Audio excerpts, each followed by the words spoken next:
Good morning, everybody. My name is Adrian Bono, and I am the Senior PR and Media Manager here at Storm Partners. I'd like to welcome all of you to another session of our Busy Entrepreneur Workshop webinar series. This webinar is week 8 of a 12-week bootcamp series designed for busy entrepreneurs to get everything they need to get their businesses started, done as a part of a Cardano Catalyst Fund grant. Now, this series is designed for new entrepreneurs in the Cardano ecosystem, but the information is pertinent to everyone, so everyone can join and use it. Also, these webinars are by no means exhaustive, but we encourage you to take notes and follow up on what you've learned here today. You're also encouraged to ask questions after the presentation, so make sure you write them down and we'll take care of them at the end. So before we begin, a little bit about me. As I said, my name is Adrian Bono. I am the Senior PR and Media Manager here at Storm. I am a journalist. I'm also a media consultant. I've been working as a journalist for over 15 years. I founded 2 media companies, one in Latin America and one in the United States. I have written for Infobae, which is the largest Spanish language media publication in the world. I've written for the Buenos Aires Herald, which is a very traditional newspaper in Argentina that covers all of South America. And I've also been a contributor for The Guardian. I've written for Monocle, New York Magazine, and I've been interviewed several times on the BBC, Al Jazeera, and El Mundo here in Spain. So now, yes, without any further ado, let's begin by going over what the goals for today's webinar are. As I explained here, this workshop aims to equip entrepreneurs with essential PR and media skills. You will learn strategies for building a strong narrative, effectively communicating their value, and learning how to talk to the media in order to achieve greater visibility. Some of the key topics in this presentation include PR basics, so media outreach techniques and creating impactful press releases, understanding how the media works, creating a compelling brand narrative, building relationships with journalists, and last but not least, utilizing media platforms to reach your target audience. So, in order to achieve this, we're going to cover the following areas, and those are introduction to PR and media in Web3, building a strong narrative, content creation and distribution, media outreach techniques, media training, and case studies. And I'd like to begin by discussing PR and media in Web3, which, as you can see, I've divided into several relevant areas. Let's begin with the first one, the importance of public relations in the Web3 space. Now,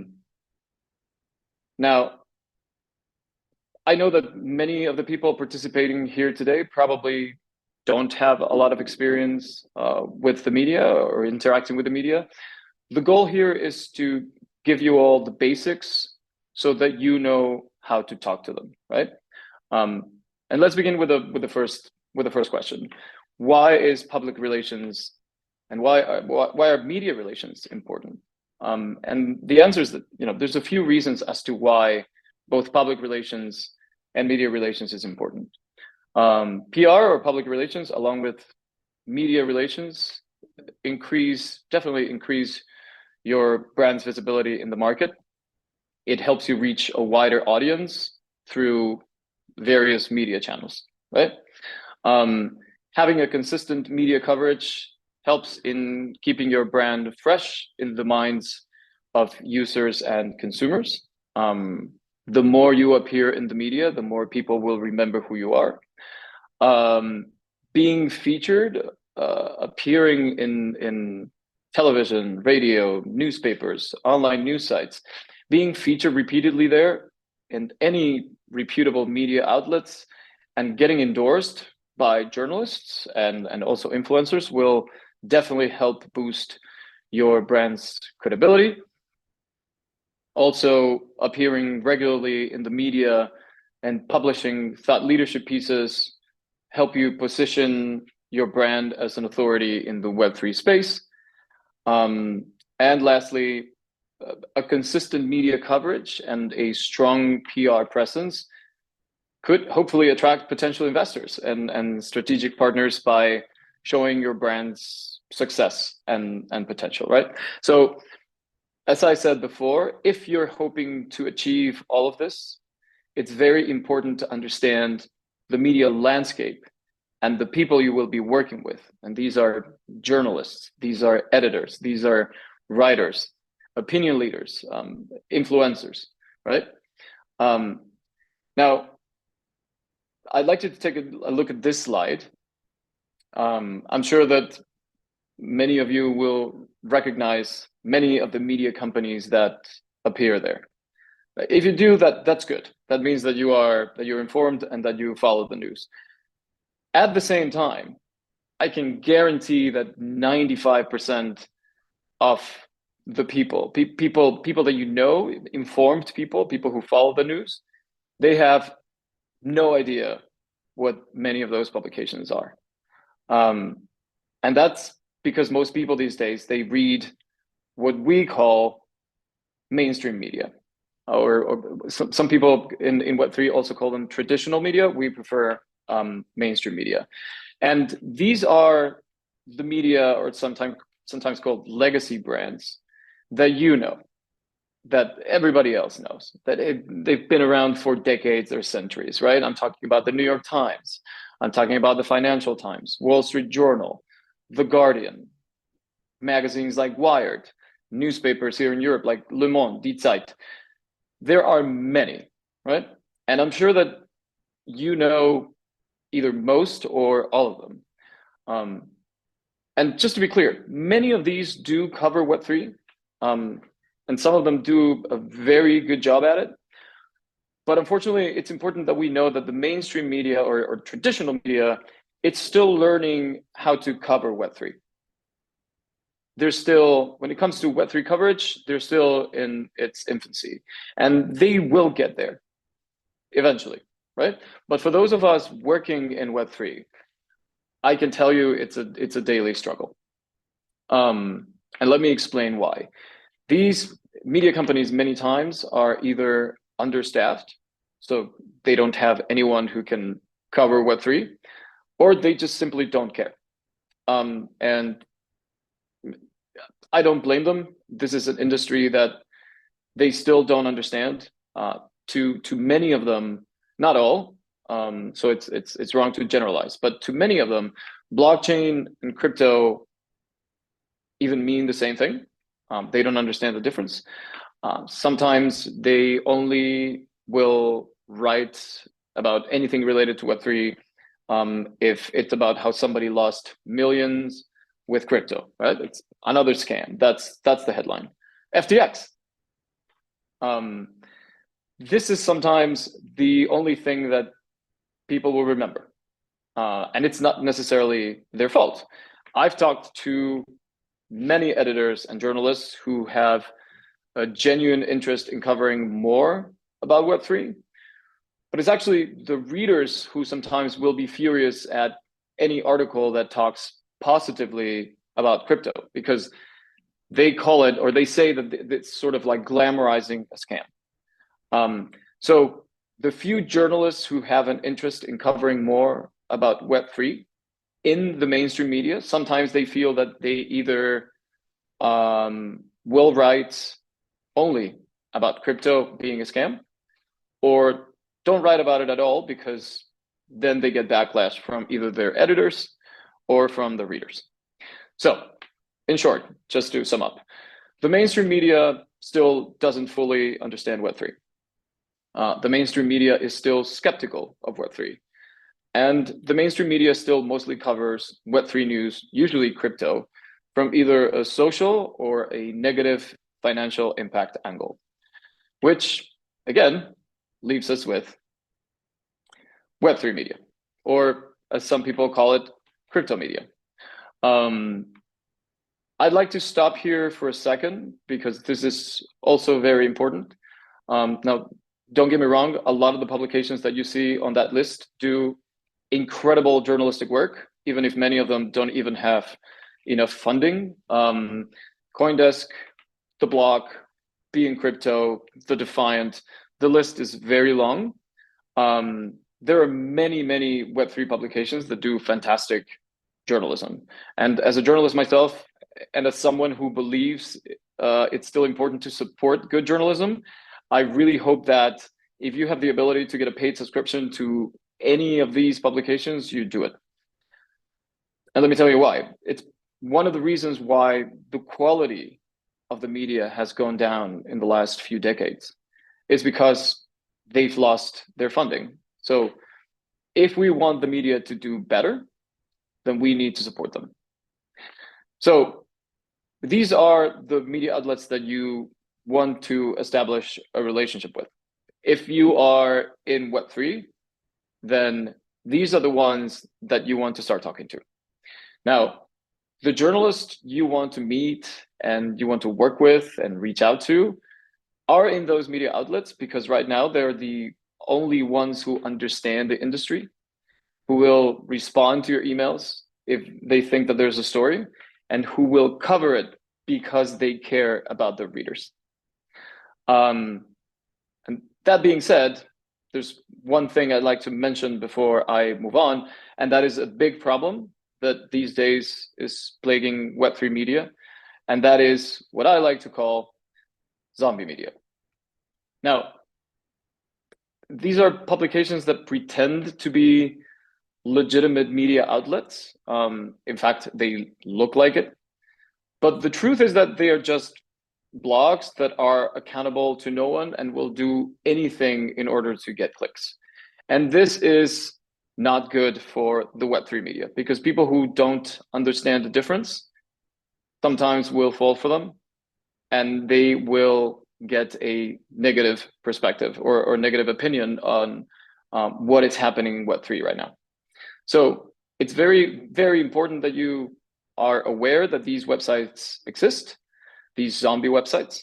And it's also imperative that you know how to recognize them. These websites, they cannibalize articles. So they will steal articles from Cointelegraph, or CoinDesk, and sometimes they will just publish the first paragraph. So you'll come across it on Google and click on it. And then when you go into their article, you'll see there's nothing else.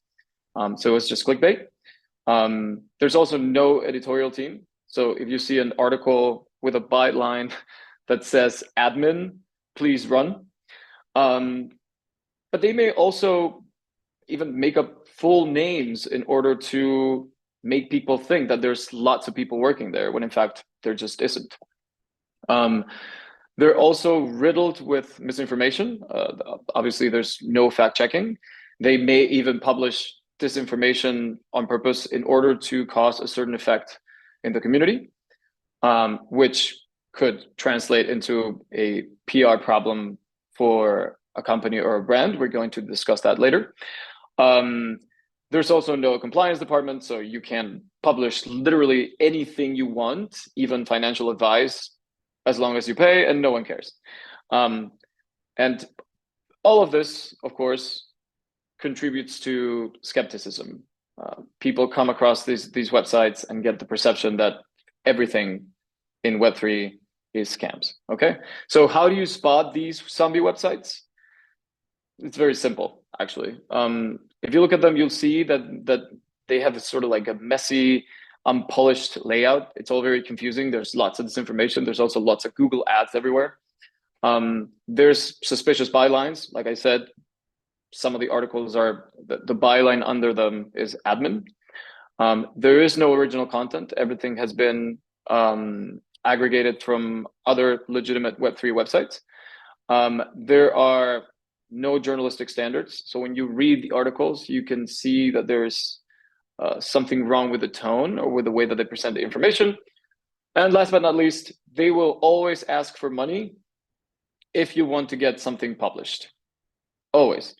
It doesn't matter what it is. It could be the most interesting story in the world. They will still ask you to pay because that's what drives them. It's not the interest of the public.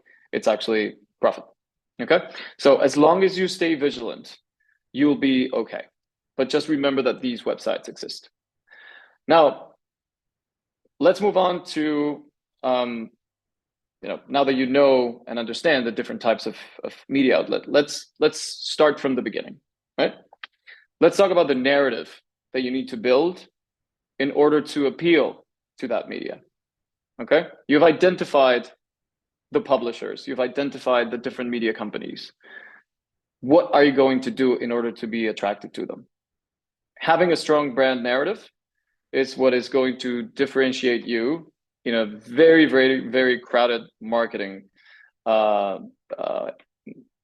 environment, especially in a space that evolves as fast as the Web3 space. This is why a strong narrative will also help you distinguish your brand from your competitors. It will make you more recognizable. So, in short, what will help is to create a unique identity, build emotional connections, increase your credibility, drive engagement, and make it easier for you to engage with the media. Especially during a crisis, a well-established narrative will help you navigate this crisis by quickly addressing issues and protecting your brand's reputation. So, the best way to start working on a brand narrative is by having a compelling story. This is going to help you establish a strong emotional connection with your audience. And as you can see there's three things that you need to focus on. The first one is narrative development. You start with the origin story of your brand. You describe your journey, the challenges, the inspirations that led to the creation of your business. You create a relatable and authentic story that will usually resonate deeply with your audience, right? So that's the first, narrative development. The second one is highlighting the milestones. You have to showcase the big achievements, the innovations, the turning points in your brand's history. This does not just add credibility, but it also shows your growth and your resilience. And then the third one is humanizing the brand. Always remember to incorporate personal anecdotes and experiences of the founders and the team members. This will help create a human connection. It will make your brand a lot more relatable and trustworthy. And then we move on to core vision and vision. This is very important. It's very important that we identify both the core mission and the vision of a company. These are the foundation of a strong brand narrative. The mission and vision will guide your brand strategy, and they communicate its purpose and goals to the audience. So these are the things that you need to remember in order to achieve a good mission and vision. Mission statement. Always define what your brand wants to achieve in the immediate term. This should reflect the core values, the principles, and the goals of your business. Especially for you, if you're Web3 entrepreneurs, it may even involve democratizing access to technology, promoting decentralization, enhancing privacy and security. The next is the vision statement. And in this one, you need to articulate your long-term goals and the future that you want for your brand and the impact that it's going to have on the industry and society. A good vision inspires and motivates both your team and your audience. And this in turn drives loyalty and engagement. And third, you need to align actions with values. So make sure that your business practices, your product development, and customer interactions consistently reflect your mission and vision. This alignment builds trust, and it will reinforce your brand's authenticity. And then the third one is establishing the brand voice and the tone.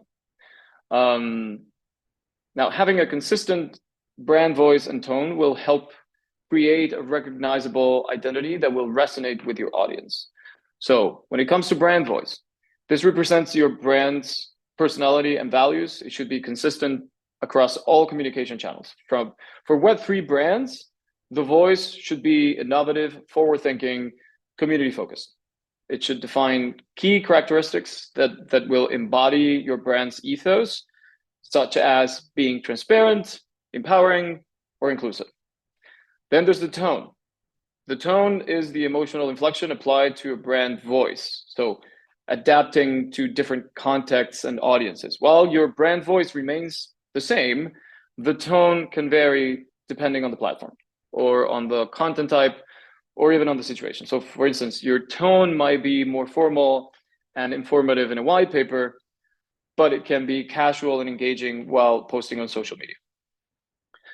Then there's guidelines and consistency. You should develop guidelines that detail how your brand voice and tone should be applied across various channels and content types.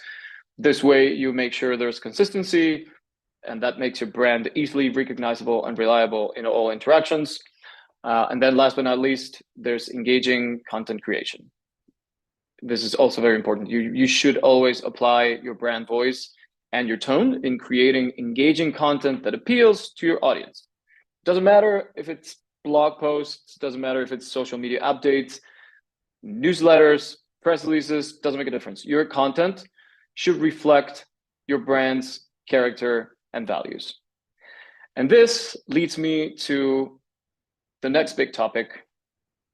And you may want to write down things here. There's a lot of information here, so I recommend that you write things down. Content creation and distribution. I'd like to focus on the kind of content that you can create and what are some things that you should take into consideration when distributing it. There are obviously many variables, but if you follow these tips, you should be able to successfully distribute a press release or a thought leadership piece anywhere. So let's start with the first. Let's start with press releases. Now, what is a press release? For those of you who don't know, a press release is an official statement that is issued by a company or by an organization to the media to announce very specific information that they think is worth covering, right? It's usually written, you can see there's a sample there. It's usually written in the form of a news article or news story. It includes a lead with the 5 W's, that's who, when, why, where, and what. They are used to provide journalists and the public with information about important events and product launches and company updates, partnerships, other important stories. The goal is to generate media coverage and public awareness, providing an accurate and compelling narrative that encourages reporters to share the story with their audience. That's it. That's what the press release is for. They are almost exclusively promotional. So they will obviously cover something that happened in your company in a positive way. These are positive news that you're sharing because you think that it's important for the people to know them, right? Most companies in the world, whenever they need to communicate something, they issue a press release. So here's a short list of the things that a press release will almost always include. First of all, there's an informative headline. Be very careful with clickbait. Do not use clickbait for the headline of a press release. It will probably get shut down or rejected by the media. Always start with a location and date. If you can provide or attach to the press release a few high resolution photos of something that's related to the announcement being made. The body of the press release usually will have between 500 and 700 words. I think that some of them will do 400. I think that's a little too short, and more than 700, that's too long. So I would say always keep it between 500 and 700 words. 1 or 2 quotes from someone in the company's leadership team. a boilerplate at the bottom that is a brief explanation of what the company does, contact information for the media, and then last but not least, an embargo date if necessary. For those of you who do not know what an embargo is, that is the date that is added at the top of the press release that tells the journalist what day and what time they are allowed to publish the story. If it's embargoed until tomorrow at 9 a.m., then no one can publish the story before tomorrow at 9 a.m. That could be a serious problem for the journalist, because it would be a serious violation of our trust. Okay, so that is basically how a press release works and what it includes. We move on now to thought leadership pieces. These are sometimes referred to as op-eds or opinion pieces. These are pieces of content that's written by an expert or a leader in a specific field who wants to share insights or ideas of anything that they're experts on. So the goal with these thought leadership pieces is to inform. It's to communicate ideas, to inspire, to influence. Any way that you can reach the readers that will provide them with valuable knowledge and unique points of view on industry trends or challenges or progress, anything that you as an expert feel that you can write about, then that's an opinion piece. That's a thought leadership piece. These articles are often or will often highlight the author's expertise. They expose the author's original thinking, and they contribute to shaping, I guess, the discourse within the industry. And by publishing thought leadership articles, people, organizations, they aim to build credibility, they establish themselves as industry leaders, and they engage with a much broader audience. So it's important to remember that as opposed to press releases, these are not promotional in nature. So if you're writing a thought leadership piece or an opinion piece, you're writing it because you have ideas that are worth communicating to the public because they are of general interest. An opinion piece or a thought leadership piece should not be about your brand. In fact, if you try to make it about your brand, if you try to make it promotional and submit it to a publication that has strict journalistic standards, it's very likely that they will shut it down. And then the third type of content that you can create in order to build your digital footprint online is the good old blog posts. Like, blog posts are good because you don't need anyone's approval to post it on your website. You write whatever you want, you just post it there. Blog posts provide an opportunity to engage with your audience by addressing their questions. They solve their problems. They educate them about the industry and industry trends and any other products or services that you may be putting out there that you want your clients or your users to know about, right? I suggest that you regularly post articles on your blog because doing so helps to keep your brand in front of your audience. And it also increases overall visibility and awareness. You can even post press releases on your blog. You can repost one of the articles that's been published somewhere else. So if you publish an opinion piece on being crypto, you can repost that opinion piece on your blog. It helps position your company as a thought leader in your industry. It helps build trust and credibility with your audience. And if you're going to post on your blog, please remember to optimize the content for SEO. If you implement effective search engine optimization practices, you can greatly improve your online presence. It will help you attract a much larger audience, and eventually, hopefully, it will help drive business growth, right? So if you don't know about SEO, there are tons of simple courses online that teach you how to do it. Fairly simple and straightforward. In the end, high quality content will attract visitors to your website, potentially converting them into leads and customers. And at the same time, it will also allow journalists to check out the kind of content that you're publishing, right? So now that we're in the clear when it comes to the types of content that we can create, I'd like to move on to content creation, from content creation to content distribution. This is as important as content creation. because knowing how to distribute content is key to get more eyeballs. The first thing that you need to know when it comes to distribution is that in the media, you have two very simple options. Write this down: organic distribution and paid distribution. These are the two types of distribution available. Trust me, organic is what you always want to try first. So if you're talking to someone in the media, there's always two departments that are completely separate from each other. There's the editorial department. That's the journalists. That's the newsroom. That's where all the desks are.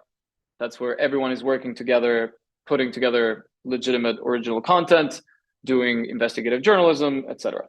And then on the other side, as part of the same publication, you have the advertising or marketing department. This is the people who basically make money at the company. These are the people who will sell ads. These are the people that you talk to in order to place an advertorial. If you want to do a paid press release and you want it published there, these are the people you talk to. And usually these two departments, they don't talk to each other. They are completely separate from one another. So if you reach out to a journalist in the editorial department and you send them content, it can be a press release, it can be a thought leadership piece. The goal is for that person to review it, to see the potential newsworthiness in it, and then write about it. Okay? This is called organic distribution because there's a legitimate interest coming from the journalist to write about what you just send them and tell the readers about it. That's organic distribution. When you place something and gets covered in a newspaper or on an online news site or in television because the journalist found it interesting to their audience. And there's no transaction involved. There's no money involved. Okay?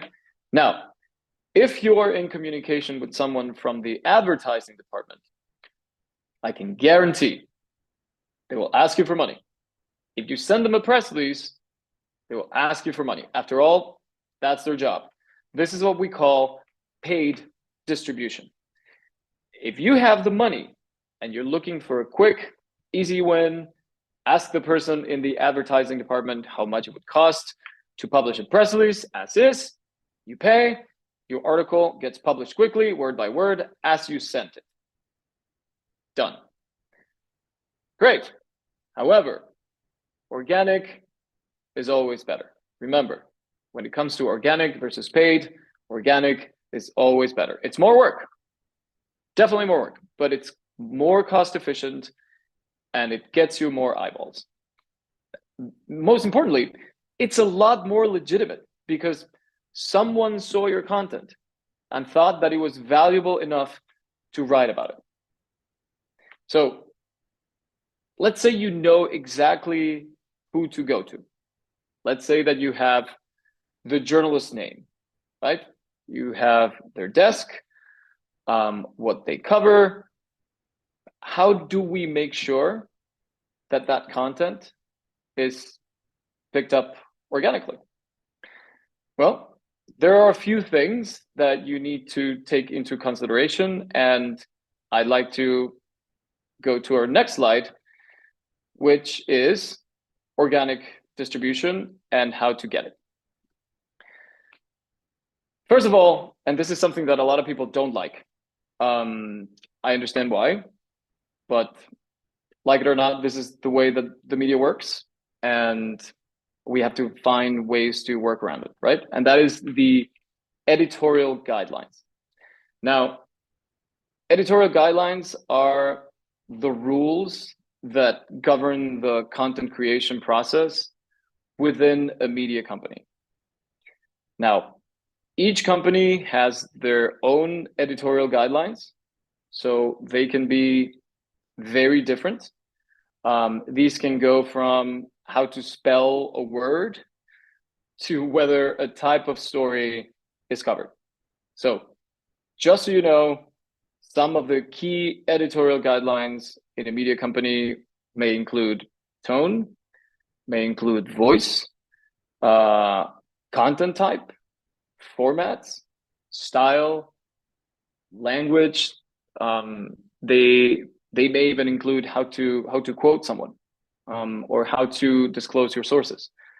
There's even legal or ethical considerations included in a style guide.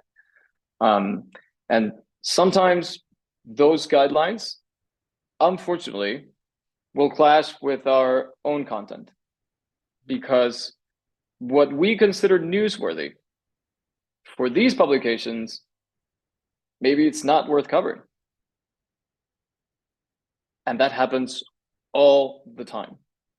Just to give you an example, let's say that suddenly we hire someone in our company.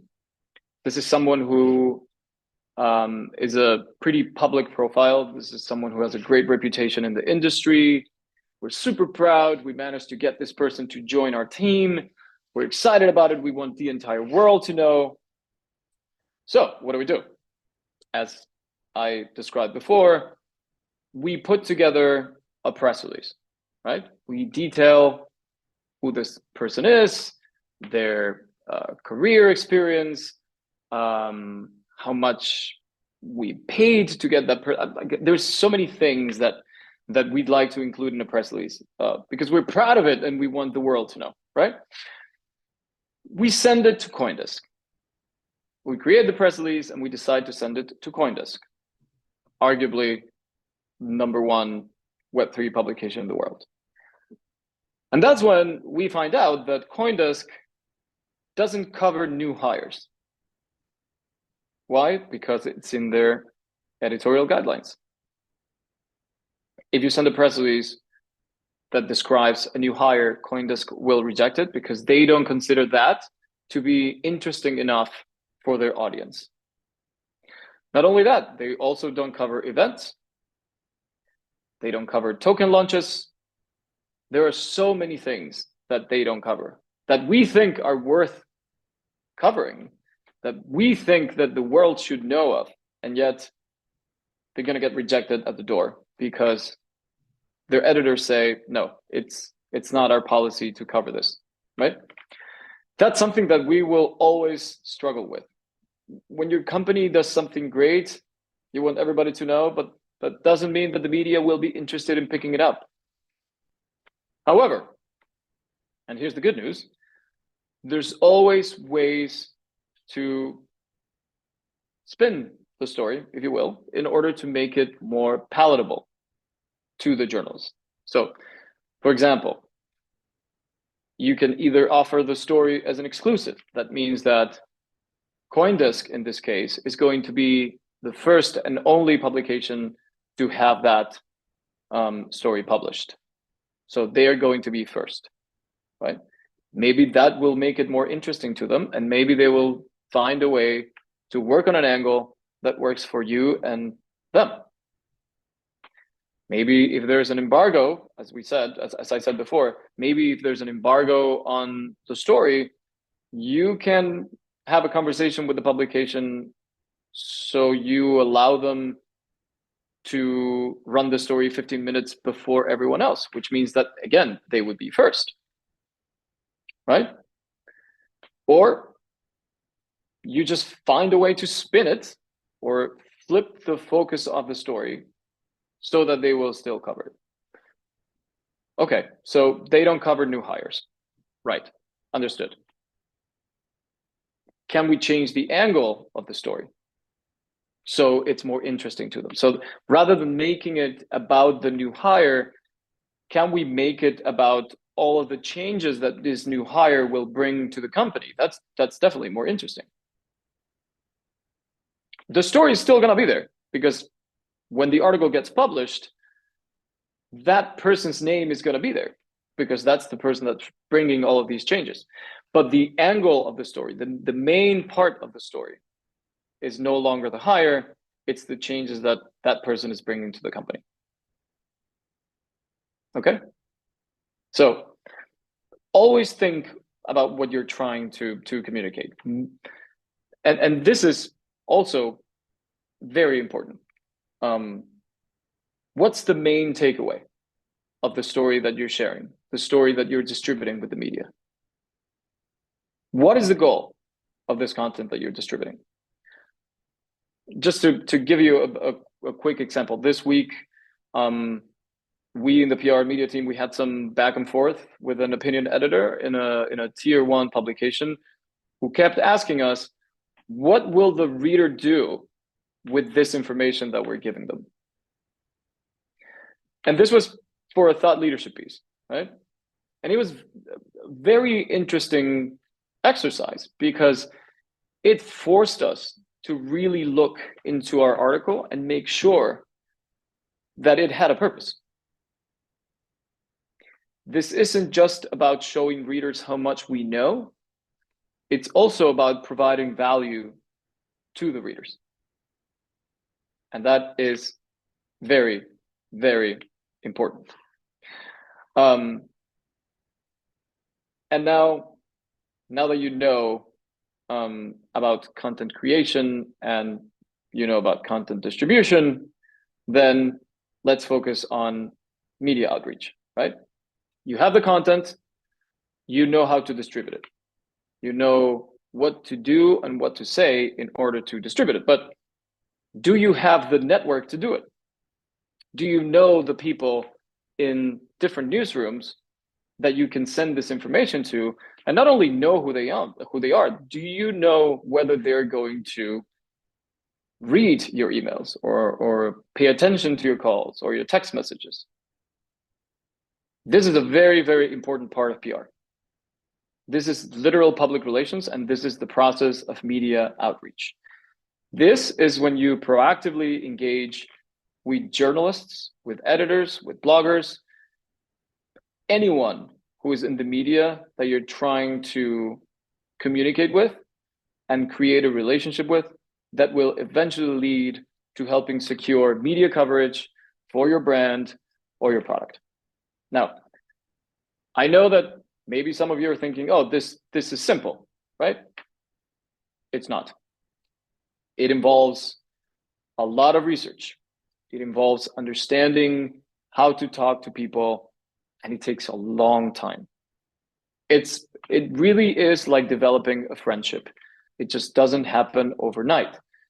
You need to work on this for a long time, and then eventually you will get the sort of network that you need to make your company grow. But it takes time and patience. The first thing that you need to do is you need to identify the target media. So which are the publications that you want to build a relationship with? Who are the journalists in that publication that will cover those topics that are relevant to you? Now, traditionally, people might say that you start working on a pitch that communicates why your story is newsworthy. And sure, you can send this as an email. My advice is don't wait until you have something to distribute to build a relationship with someone.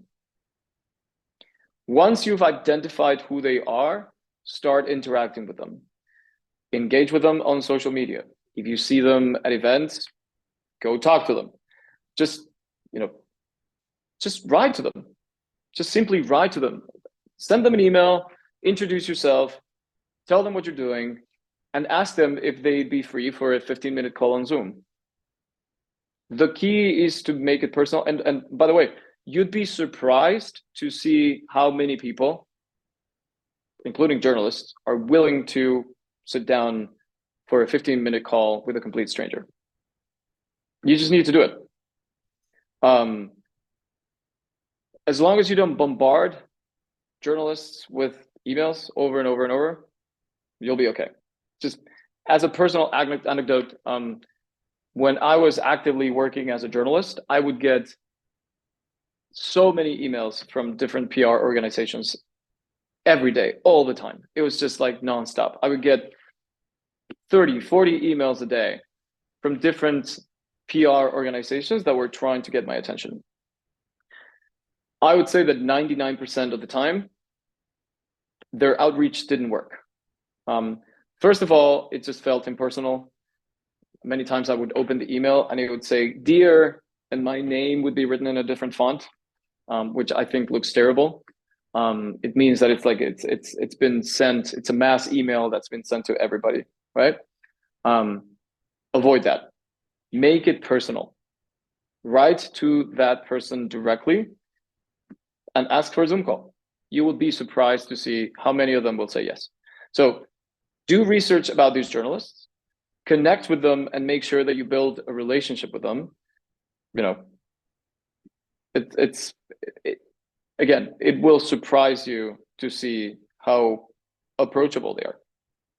Yes, initially, email is the preferred way to approach them. But again, don't be afraid to move on to a Zoom call after that. And if they do, or even if they don't, ask if you can move the conversation to WhatsApp or to Telegram. Talk to them, listen to them, learn what it is that they need. I was going to say that we need, but yeah, just learn what it is that we journalists need. Because also many journalists are always looking for experts who can help them with quotes. And maybe there's someone that you can help them with, someone that you can introduce them to for a quote or an interview. Always try to make this relationship as kind of like a two-way street. Don't just go to a journalist when you need something from them. Just make yourself available and offer to help if they need anything, because we appreciate that. Just put that into practice and you will see how easy it is to talk to members of the media. Again, you will be surprised. Of course, it's a lot better if you meet journalists in person. I understand that this is not always possible, since when it comes to, especially when it comes to Web3 media, journalists are usually spread across a region rather than being all together in a newsroom. But one thing, or one interesting option that you could consider is events. So if you're throwing a big event for your company and you have the funds to do it, invite journalists to come. You pay for flight and accommodation, and they can meet you in person. They can have a one-on-one conversation with you in person. You can get to know each other more. It's important to make sure that this doesn't mean that they're obligated to cover your event, though. This can happen a lot. I will invite you to join me at an event in exchange for coverage. You can suggest that, but you can't ask that. In fact, some media will not even accept getting their flights and accommodation paid because they see it as unethical, because it could be bad optics. It could be seen as quote unquote bribery for in exchange for covering the event, right? So that's also something to keep in mind. All of this is very important because it will help you build a relationship with journalists, and it will at least ensure that when you send something to them, they will take a look at it. Maybe they will reject it, but at least they will open your email because they will recognize your name, or they will get back to you on WhatsApp or Telegram because they know who you are.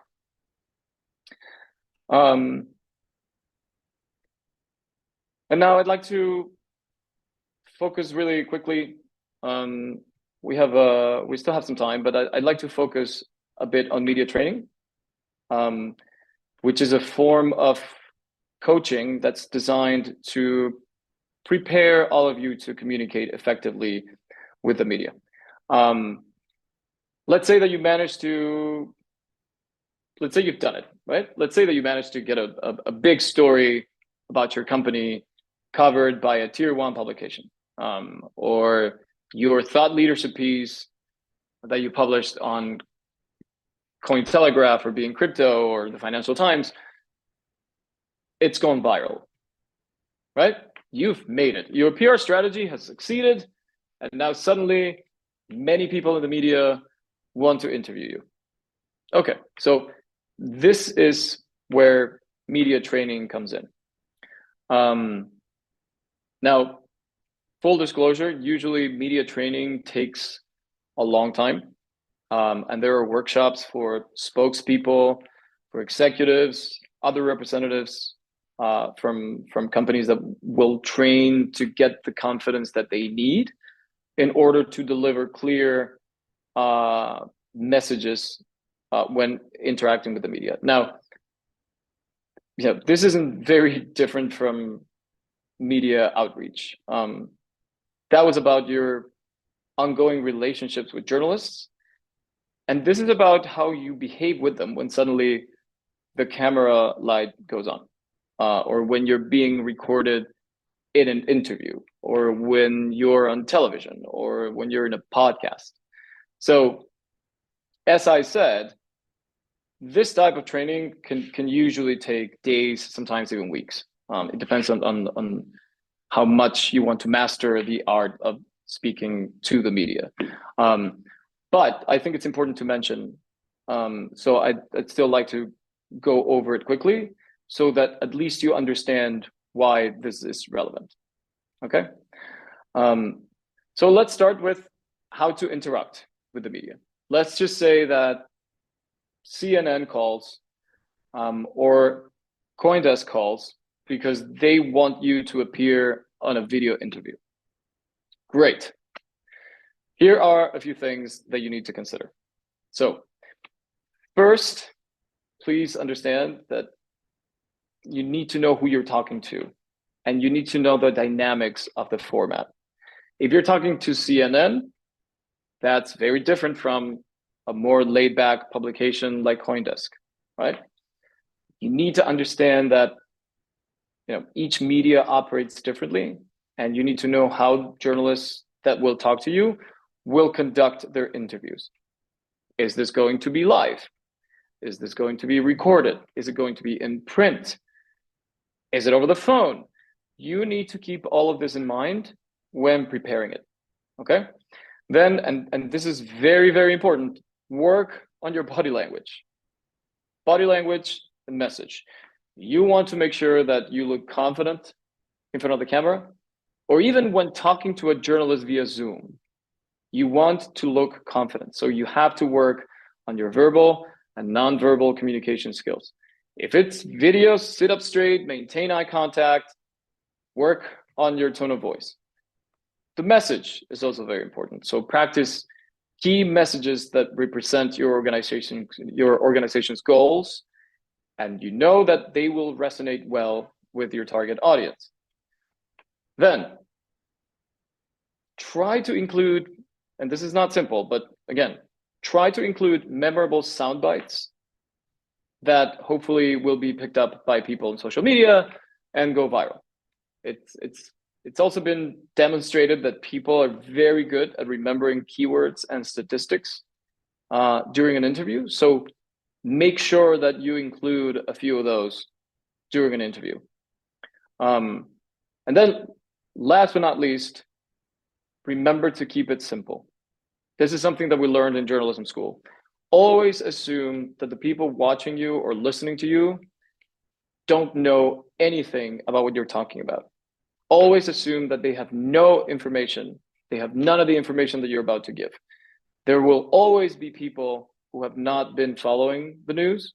So you need to provide context and use a simple language that casual readers or casual viewers will understand.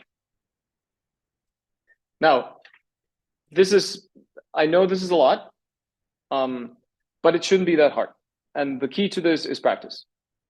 You need to practice. At work, take some time, grab someone from your office, grab a coworker, grab a friend, family member, it doesn't matter. Just do mock interviews. Try to do role-playing interviews. Fake interviews, role-playing exercises, they will help you practice and improve your media skills in an environment that you feel comfortable in. So after you're done, identify the areas that you need to improve. Be prepared for when the real interview is taking place. I can guarantee it will be so much better.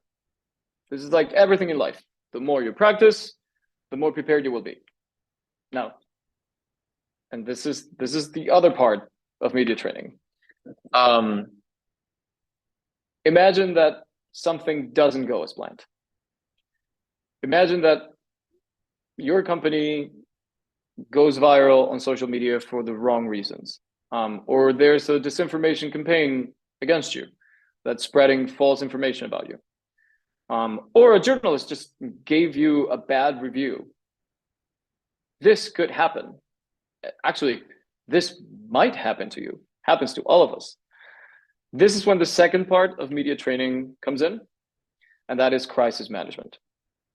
And this is also, as you can imagine, very, very relevant, especially these days when misinformation and disinformation on social media are out of control. It's important that you have a plan for this. Very important. Effective crisis communication can definitely help eliminate damage to your organization's reputation. It can help maintain public trust and hopefully ensure a faster recovery from the crisis. So write that down. Listen to this, because it's important that you know what the things that you need to focus on are when dealing with a PR crisis. So first things first, you need to make sure that you develop a crisis communication plan. Always have a detailed plan in place before a crisis happens. This should include key people or contacts in your company, what the message and distribution strategy will be. You should also have a sort of crisis management team prepared so that when something happens, you have the roles and the responsibilities very clearly defined, so you can kick things into gear immediately. You have to be prepared to answer hard questions. So if you will be talking to the media about this, there will be, I can guarantee, there will be uncomfortable questions. Remember that a journalist is not there to make you comfortable. A journalist is there to get to the truth. They're not going to help you solve a crisis. They will ask you the hard questions. You need to create a strategy for responding to tough or negative questions in a way that helps you keep control of the conversation and at the same time reinforces key messages. Okay? And you need to stay calm. You need to stay calm. You need to stay on message. Always stay calm and composed in all communications to demonstrate confidence and that you're in control. If you lose it, especially if it's a live interview, if you lose it, trust me, that becomes another PR nightmare, because that's also going to go viral. And now you have two problems. So remember to avoid using language that seems defensive or confrontational, and focus on providing solutions and support. And then the last one, which involves your users or your clients, remember to be empathetic. If people, for example, your customers, have been affected by this crisis, then remember to show genuine concern for them and acknowledge their feelings and the impact of the situation. You can offer them assistance, you can support them, and you can provide them with resources for further help if needed. But keep them in mind, because at the end of the day, they're the ones that you need to win over. Okay? And now to conclude, because we're already over the hour almost, I'd like to finish quickly with a case study on successfully navigating a PR crisis. I won't mention the company, but this is a Web3 company that is relatively known. It's a DeFi protocol that allows users to lend and borrow cryptocurrencies. And this is something that happened a few years ago. This company suddenly faced a pretty bad PR crisis when a bug in an upgrade caused the wrong distribution of millions of dollars worth in tokens to their users. This incident obviously raised concerns about the security and the reliability of the company. and immediately turned into a crisis. In the end, this bug resulted in excessive rewards being distributed to some users, and it was millions of dollars worth of tokens at risk. Right, this incident suddenly threatened the trust and the confidence of the company's entire community. Their investors in the platform suddenly were very insecure about where everything is going. The media was already covering the story in a negative way. So what did this company do? Well, they immediately activated a crisis management plan, which is what I said at the beginning that you had to have in place. The first thing they did was to immediately acknowledge what was happening. Their founder went on Twitter. He explained the nature of the bug and how it happened. This immediate response was already enough to help manage a bit of the initial panic and speculation, right? But that's just the beginning. After that, the founder also provided detailed information about the bug, how it happened, and the steps that the company was taking in order to fix the situation. When he did this immediately helped the maintain credibility, right? And as the community was somewhat calmer, the founder started providing frequent updates on what he was doing. So he was posting regular updates on social media and the company's official blog that included technical explanations, progress on the fix, and messages. He just kept tweeting and posting messages that reassured the community and made them feel like these guys were on top of it, right? They also shared very detailed updates on the bug fix, keeping everyone informed, keeping everyone involved. They even provided an expected timeline for the resolution. So as you can see, very thorough. Nothing was left uncovered. And after that, they apologized. Again, the founder issued a public apology. He took responsibility for it. He expressed regret for the inconvenience it caused, which demonstrated sincerity. And he also encouraged the users who received the funds to return them, appealing to somewhat of a sense of community. And this showed faith in the community's integrity. After that, he announced an audit and a review of their protocols to identify and fix other vulnerabilities. They actually even brought a third-party security experts to conduct an examination to prevent future incidents. So after the problem was fixed, he published a detailed post-mortem analysis of what happened, outlining what went wrong, what was done to fix it, and what measures they implemented to prevent this from happening again. He went to do the media rounds, he did AMAs, he kept using social media to engage with his community. In the end, he managed to successfully navigate a PR crisis by acknowledging it. Rather than hiding or running away from it, he acknowledged it immediately. And he used very transparent communication and proactive measures. So, to sum up, what have we learned? That immediate acknowledgement and transparency are essential in managing a PR crisis, that regular and detailed updates keep the community informed and involved, that publicly apologizing and taking personal responsibility demonstrate accountability, that engaging the community with can create a sense of shared responsibility, and last but not least, that post-crisis analysis and improvements help prevent future incidents and rebuild trust.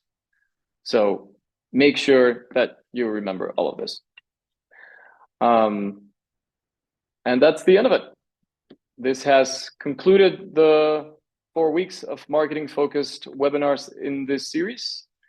I don't know if anyone has any questions. I have a question. Please. Actually, TJ. I have two. So earlier I asked, you talked about narrative and humanizing the brand, and I think for myself, who am not a marketer or a PR expert, it's always easier for me to just see by seeing practical examples. Are there any companies in Web3 that you feel have really nailed the narrative and human brand side of things? And same question in terms of, are there any Web3 companies that you can think of that have really done well in terms of having constant and favorable in terms of outcomes press relations? Hmm. So regarding your first question, I think that, I mean, I can think of several. Um, One of them that I think has managed to humanize their brand, and I think that this is also done through, in large part, through their CEO, is Multiverse X. Um, I believe that they have managed through transparency and engagement with their audience. I think that they have managed to achieve a level of proximity and um, approachability that is not easy to achieve. And if you follow their CEO, if you follow their social media accounts, you will see the level of engagement. And just to be clear, this is something that is common in Web3, right? Many companies usually keep engaged with their community and their audience 24/7. But I think that the Multiverse X has managed to excel on that area. You can see it; it's reflected on their social media engagement and the number of followers. The kind of coverage I would say that they get from the audience itself. Um, I think that sometimes, not always, but sometimes they even just don't need to communicate or announce something in the media, because just by putting it up on social media will get an insane amount of engagement from their audience, from their community. Um, and then it ends up being picked up by the media because of the level of engagement that the community created on social media, and the how much noise they created. Um, Regarding your second question, is there a Web3 company? You said a Web3 company that has managed to create um, or maintain good relations with the media. Was that the question? Yeah, kind of someone that in your mind has this kind of is always in the public attention in a fairly positive light through their PR and media efforts. Hmm. Just kind of stands out a little bit. I think that I think it's a good question. I think that one of them that has managed to successfully navigate the media, and not always coming out on top, but many times coming out on top, is Binance. Um, and this is a company that is under a lot of scrutiny, especially after FTX. Um, and I don't want to use the word surprised, but I guess I'm intrigued, you could say, by the amount of positive coverage that uh, it continues to get. Not that it doesn't. I think it also gets negative coverage, and every company should, when they do something that is worth getting negative coverage. Um, but I am very surprised as to how, whenever Binance has to deal with a PR crisis, they immediately bounce back. Obviously, that also responds to having a fantastic PR team. right? But it's also in large part due to their relations with the media. It's that sort of access that gives you the opportunity to present your side of the story and be heard by the media. This is a privilege that not everybody has. It's something that we'd all like to have, right? If we suddenly have to face some negative press, not everyone has the opportunity to pick up the phone and call someone, an editor-in-chief, a managing editor, a journalist, who will listen to them and allow them to present the other side of the story. And I think that this is a result of sort of like fostering these relations that I mentioned earlier in the talk. You can see the sort of positive results that having those relationships produces. And that's why it's so important to work on them. As I said, it takes a long time. This is not something you do overnight. It also has to do, of course, with the size of your company. But it's not impossible. As long as you work in order to grow your network, talk to people, talk to journalists, make them feel like they are human beings and that you are interested in helping them as well, you will get there. And as I said, I think that in this case, with this specific company, it shows you that having a strong network with the media works. Any other questions? Okay, I think that's it. This has concluded the 4 weeks of marketing focused webinars in this series.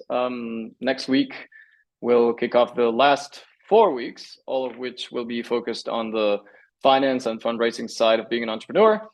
Next week's webinar will be on July 5th at 11:30 a.m. CET, and definitely one that you will want to attend. So thank you all for joining. Have a great weekend.